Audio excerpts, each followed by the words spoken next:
depuis 1980 jusqu'au 85.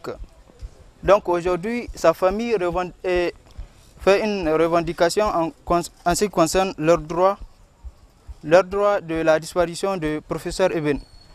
Certes, nous encourageons la famille, certes c'est leur droit, ils ont le droit de revendiquer leurs droits. Donc, camarades, le dernier conférencier a parlé du club qu'ils ont besoin de créer ici même, club pour Ibn. C'est très encourageant. Vous pouvez créer des clubs ici, nous vous encourageons et nous vous le promettons d'adhérer à votre club. C'est très important pour vous encourager. Je finirai mes propos en vous posant des questions. Vous avez parlé qu'après 4 ans, il y avait eu des injustices en Tchad. Vous avez parlé qu'après 4 ans, il y avait eu des injustices au niveau du Tchad. Et professeur Ibn fait partie de ceux qui ont dit non à l'injustice. Jusque-là, quels sont les aménagements, quelles sont les avancées politiques qu'ils ont eu au niveau du Tchad? Oui, je veux savoir des réponses. Je veux des réponses par rapport à cette question. La question sera ma dernière propos. Je vous remercie. Bonne suite. Chers camarades de la base de Senou, bonsoir les conférenciers. Je tiens à remercier les 3 conférenciers sur cette table de ce soir. Je tiens vraiment à intervenir par rapport à ce thème que j'ai appris, j'ai lu ça ce matin en rentrant de la fac. Donc vraiment j'ai trouvé le thème est très important et je ne pouvais pas manquer ce thème. Et en fait, je suis tchadien, pour ajouter, je suis tchadien, et par rapport à la situation de ces révolutionnaires, professeur Ibn Omar, cette situation, on a vécu cela au pays. Je ne savais pas également que le professeur Ibn avait enseigné ici. C'est arrivé ici que j'ai eu à savoir cela, et encore aujourd'hui j'ai vu une mobilisation des Nigériens, des gens qui ne sont pas des Tchadiens, organiser une conférence, parler de ces tombes. Est-ce que les Tchadiens qui sont sur ces plateaux, sinon sur cette place, ont vu de telles organisations au pays? C'est Tchad, il va falloir qu'on puisse avoir une structure de révolution ou bien une structure développée dans le syndicalisme pour pouvoir également dénoncer ces genres d'injustices. Je tiens également à remercier ces cadres.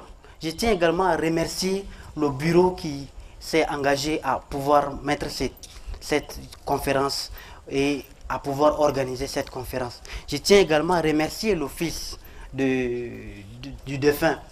Je ne le connais pas et j'ai profité, vu son nom dans l'affiche.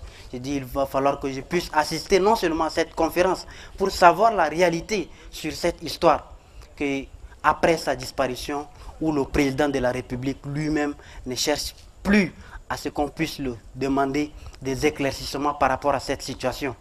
Les journalistes internationaux ont eu à faire des déplacements sur Tchad pour pouvoir qu'il puisse donner des éclaircissements par rapport à cela. Tout ce que lui il trouve à dire, il dit pendant cette guerre, il y a plusieurs Tchadiens qui sont morts et que c'est pas seulement Ibn qui est mort pour que les gens puissent le déranger de la manière. Vu cette situation où nous allons partir avec cette situation ici en Afrique, nous vivons des injustices. Vraiment, je tiens à remercier le conférencier Ibrahim, et je tiens à profiter de cette occasion pour lui demander quelles sont les enquêtes qui ont eu à les enquêtes actuelles, puisque après cela il a dit en 2008 les enquêtes qui ont été ouvertes, ils ont abouti à 2 résultats où ils ont dit que le professeur serait incarcéré soit par les gardes rapprochés du président, Et le deuxième résultat, c'est que en fait, c'est l'avocat qui est chargé de cette enquête est encore manipulé et il a rallié le camp présidentiel et il a laissé l'enquête tomber. C'est lui qui devrait normalement aider cette famille à avoir la clarté ou bien avoir la clarté sur cette situation. Et cela également aidera toute la nation à savoir la réalité. Je n'ai pas trop de choses à dire, mais je voudrais encourager cette famille et je voudrais également encourager ce peuple nigérien. Et je voudrais également encourager la base de Sénou. Je voudrais encourager nous tous ici, qui sommes les leaders, les jeunes de demain, qu'on puisse voir en ces choses, en ces injustices, des leçons pour que cela nous serve dans la vie de demain. Je vous remercie. Merci à vous. Vos différentes interventions nous réconfortent et ils s'inscrivent vraiment dans la ligne de défense de l'universel, c'est-à-dire les droits humains qui sont un principe universel. La première question qui m'a été posée, il s'agit des élections, des avancées politiques au Tchad. Vous savez, au Tchad, il n'y a jamais eu une alternance démocratique. Les élections actuellement au Tchad, c'est Déby contre Déby. Et je voudrais vous dire aussi qu'il y a une fracture nord-sud qui n'est pas artificielle, qui prévaut au Tchad. Notamment, le nord est musulman, le sud est chrétien. Idriss Déby interdit à tous les nordistes même d'avoir des idéaux politiques ou de créer un parti. Le professeur Ibn Omar Mohamed Saleh, dans ses principes, pour lui le Tchad est unique et indivisible. Il n'y a ni de nord, ni de sud, ni de chrétiens, ni de musulmans. Nous appartenons tous à la même nation. Donc, il a bravé cet interdit-là, il a créé son parti. Depuis lors, il est devenu l'homme à abattre, il est devenu le pire ennemi de M. Déby. Quand il s'est présenté aux élections contre lui, en tant que Déby n'a jamais accepté qu'un autre nordiste issu de la même région que lui s'y oppose à lui. Quand il s'est porté candidat aux élections, même par exemple l'imam de la grande mosquée du Tchad l'avait traité de mécréant. Pourquoi? Parce qu'il s'est allié avec ils ont mis en place une coordination qui s'appelle la coordination des partis politiques pour la défense de la Constitution. Il l'a traité de mécréant, il a dit qu'il s'est allié avec des sudistes chrétiens contre Déby. Donc il a bravé vraiment cet interdit-là et il est allé jusqu'au bout de ses objectifs comme un gendarme sans crainte. Puis bien mal lui en pris. En tout cas, ses objectifs et ses ambitions sont en train de se pérenniser et tôt ou tard, il y aura la lumière sur cette affaire. Et les bourreaux tuent toujours deux fois, la première fois par la hache et la seconde fois par l'oubli. Et donc nous, on se battra jusqu'au bout pour que sa disparition ne sombre pas dans l'oubli et pour que ce genre de choses ne se reproduisent plus jamais, ni seulement sous nos cieux au Tchad, mais partout en Afrique et partout au monde, car c'est des valeurs universelles. La deuxième question, c'est que s'agissant de quelles sont les enquêtes actuelles. Bon, vous savez, au Tchad, il y a une base militaire française forte de plus de 2000 hommes. Le professeur Ibni a toujours fustigé la présence militaire française au Tchad et l'ingérence de la France dans les affaires internes de notre pays. À son arrestation, et ses interrogatoires se sont déroulés en présence de conseillers militaires français, notamment un conseiller militaire français qui s'appelle Jean-Marc Gadouillet, qui était avec Déby et ils ont interrogé le professeur Ibni ensemble. Il s'appelle le colonel Jean-Marc Gadouillet. C'est un Saint-Syrien, c'est un agent de la tristement célèbre DGSE. C'est la Direction Générale de la Sécurité Extérieure de la France. C'est une barbouze. Récemment, il était au Mali. Il a tenté de libérer les otages français entre les mains d'AQMI. De façon illégale, il est entré au Mali, il a tenté de les libérer. Et puis, il y a eu un accrochage avec les gens de AQMI. Il était même blessé. Et puis, plus tard, il a été décoré chevalier de la Légion d'honneur. Donc, lui, il est impliqué dans la disparition du professeur Ibni. Il y a un autre agent français aussi, qui est le colonel Jean-Marie, qui était présent aussi pendant les événements. Il paraît, d'après des sources concordantes, ou encore, si je pourrais dire, des sources bien introduites, un capitaine français du nom de Daniel Good. C'est lui qui a constaté le décès du professeur Ibni et il a transmis un exemplaire au Quai d'Orsay, à l'Élysée, etc. Donc la France est complice de cet assassinat et Déby, en quelque sorte, pour nous, n'est qu'une marionnette. de cette France-Afrique-là. Il est une marionnette. Cet assassinat incombe plus particulièrement à la France.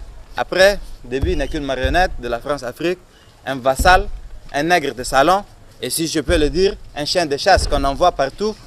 Même au Mali, récemment, nos compatriotes sont allés mourir pour une cause, certes pour libérer le Mali, mais qui a armé le MNLA? Qui a armé même les Ansardines? C'est la France. En Centrafrique, c'est pareil, c'est la France qui a armé les Anti-Balaka. Et les Tchadiens sont pris au dépourvu, ils sont indexés et on récolte ce que Déby a semé. Sinon, au Tchad, on vit en harmonie, en cohésion sociale depuis la nuit des temps. Donc, l'enquête piétine, mais tôt ou tard, la lumière sera faite.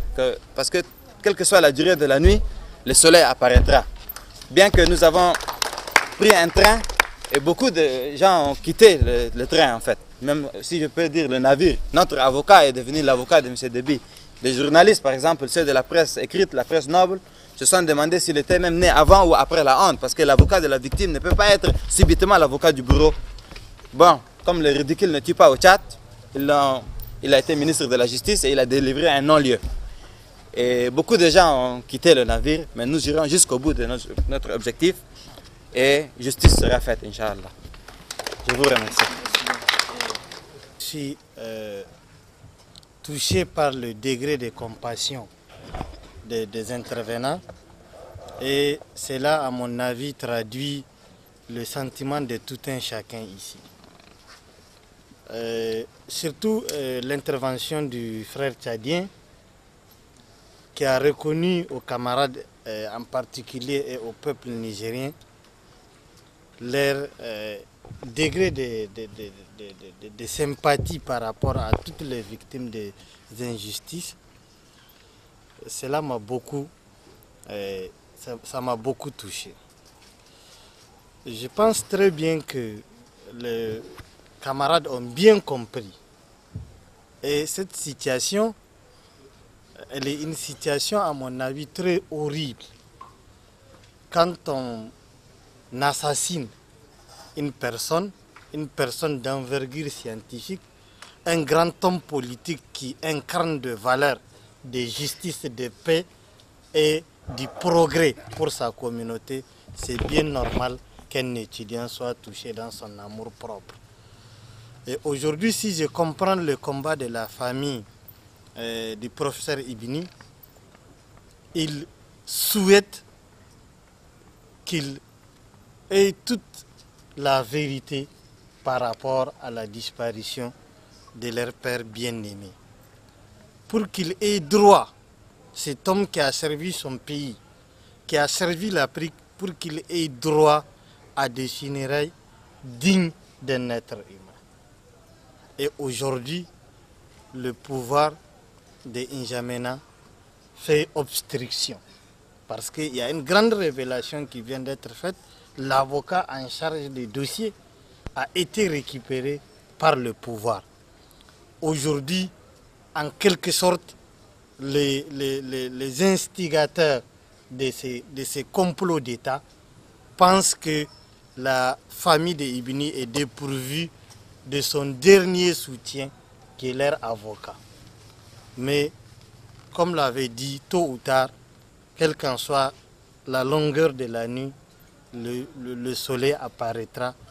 Et moi, je conclus en disant que Dieu est le meilleur des juges et que nous prions Dieu pour que la justice soit faite, pour que la lumière soit faite, tout en demandant aux camarades ici présents de s'approprier ces combats et de s'organiser autour d'un club qui va porter ces combats en reposant les débats, en s'informant à travers Ibrahim ou d'autres canaux d'information pour que la famille Ibini et au-delà, tous les victimes